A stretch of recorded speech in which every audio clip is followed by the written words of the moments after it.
welcome to, do you know what, I'm just going to do it. Season 1, episode 4? I think 19, is it?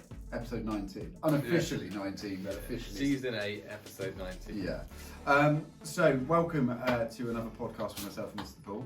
The theme of the week this week is forgiveness, which I think is obviously pretty much fundamental to everything Christian. Mr. Paul, Sure is there anything in the Bible about forgiveness that you've read, and how has that impacted or affected your life? Well, there definitely is, because forgiveness is definitely one of the hardest things to do. Can I tell you about one of my hardest I would times love to for you forgive? to do that. So I was in a football match. I think I was about 20, 21, 22 maybe, Long time and ago. it was against a really chavvy, rowdy team, and we had no referee, and I had to be the ref, because I was like, fine, I'll ref, and it was just a nightmare. And at one point, I had to send their goalie off for 2-footing someone on the halfway line. Cut and dry then, yeah. Yeah, and he just went absolutely ape and was really offensive in my face and wouldn't leave the pitch. And the game was just a nightmare. And it actually took me. I couldn't get his face out of my head for months. Like, I just wanted to deck him. And you know, he just had one of those faces. Boys, you know, I'm sure you know how I feel sometimes, but I've got over it. And I really, and because I'm a Christian, but I still had that rage inside me. But I knew that you have to forgive. You have to forgive, and I'm a Christian, and I believe in forgiveness and the power of forgiveness. And in the Bible, Jesus uses a story of where there's basically like a servant, and he.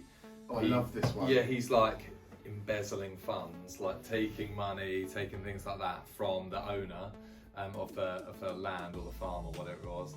And then the owner comes back and he gets busted. He's like, please, don't throw me in jail, etc., etc. And the owner actually forgives him of all this stuff he's stolen and things like that. And he says, fine, all right, you're forgiven, off you go. And then, in sort of very soon, that exact person who got forgiven beats someone up. Because they owe him a very small amount of money, and so obviously the owner comes back and he's in big trouble then, because he's obviously just thrown away the importance of that forgiveness. So I think Jesus is obviously highlighting how important forgiveness is, and like the fact that he offers us forgiveness for all the things we've done wrong. He expects us to be able to offer it to other people, you know. Yeah, I think that's like to be forgiven. You should be prepared to forgive. Which I think is a really lovely one. If I could be so bold, one of my favourite examples. Go on. One of my favourite examples of forgiveness is Jesus on the cross, and I've used this example. In fact, I think I used it in an assembly I did the other week, where Jesus is on the cross, and he literally says, and people are hurling abuse at him, they're spitting at him, you know, they're gambling for his clothes, and he knows what's about to happen. He's been flogged, he's been whipped, he's been wearing a crown of thorns.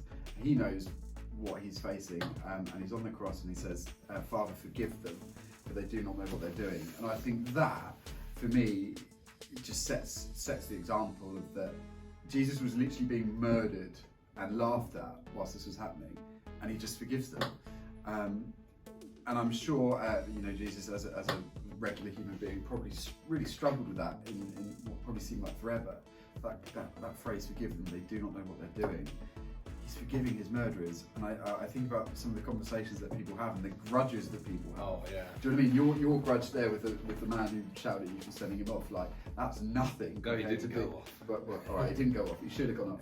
But like the grudges and the conversations and the negative relationships that people hold on to, pale into insignificance when Jesus literally forgives his murderers. So for me, like, as a head of year, I've had the conversation, like, actually, if someone says something nasty to you, if Jesus can forgive murderers, you could probably forgive someone who's been really unkind to you.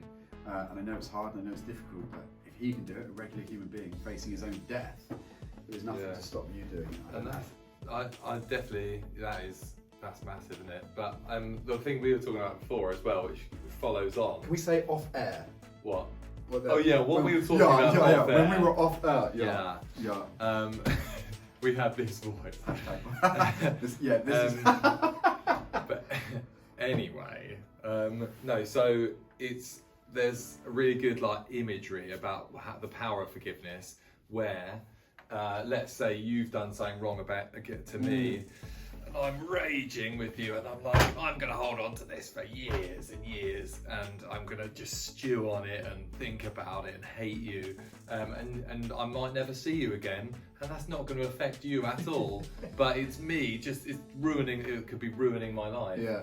So like I've heard people say it's the equivalent of drinking poison and hoping the other person is going to be harmed by it.